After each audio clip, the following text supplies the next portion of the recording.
ঠিক আছে স্যার, ওটা কি এই দোকানটা স্যার একটু আছে মানে ডিপিআই তো ঝামেলা আছে তো মূল মালিক যে আছে মালিকানা নিয়ে আমার তো কোনো জটিলতা নেই। আমি মালিকানা দেখছি না, তো আমার তো মালিকানা দেখার দরকারও নেই। আমার দরকার হচ্ছে আপনার যেভাবে ব্যবসাটা করা দরকার ওইভাবে আপনি ব্যবসাটা করছেন। না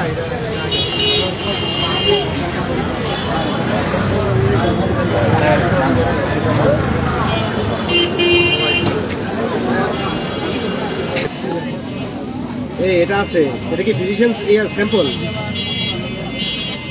এই ফিজিশিয়ান স্যাম্পল ভিতরে রাখছেন কেন?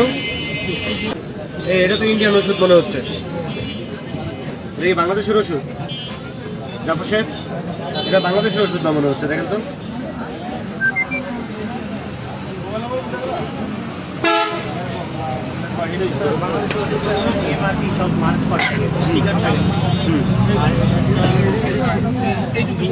ইন্ডিয়ান ওষুধ না? এই ইন্ডিয়ান ওষুধ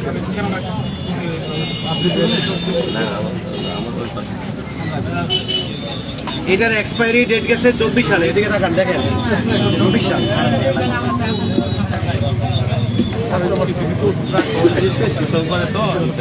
না না, আপনি এই ইন্ডিয়ান ওষুধ বাংলাদেশে আসবে কি প্রপার চ্যানেলে? এটা ইনভয়েস দেখাইতে পারবেন আপনারা?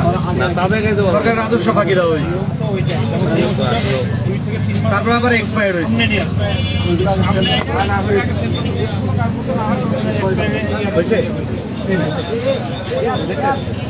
দেখে ফেলেন না, মামলা দিয়ে ফেলেন। 40-এর কত দেন? 40-এর কত? 40-এর কত 20,000 টাকা কত দেন? রাখছো ইন্ডিয়ান ওষুধ, রাখছো অ্যান্টিবায়োটিক রেজিস্টার, বিজ্ঞান রেজিস্টার নাই, কিচ্ছু নাই। তারপরে হচ্ছে এখানে কি যারা বিক্রি করতেছে এতে কি কারো কোনো ইয়ে আছে, সার্টিফিকেশন আছে? যেহেতু ড্রাগ লাইসেন্স দেখাইতে পারো নাই, কার ইয়ে নাম দিয়ে লাইসেন্স হয়েছে? ফার্মাসিস্ট কে? ফার্মাসিস্ট আছে আপনাদের ধরো এখানে? কেউ ফার্মাসিস্ট আছে? ফার্মাসিস্ট স্যার মূল মালিক ওটা আছে, ফার্মাসিস্ট ভালো এই দোকানটাই চলার কথা না। আমার 100 ধরে কাশি তো ভালো হচ্ছে না, ওষুধ দেন। আসে না এরকম রোগী? আসে না যে আমার কাশি ভালো হচ্ছে না, ওষুধ দেন? তুমি ওষুধ দাও না? কাশির ওষুধ দিয়ে দাও না? তোমার এই দিতে কে বলছে? মানে তোমার এই রাইট দিছে কি ওষুধ বিক্রি করো?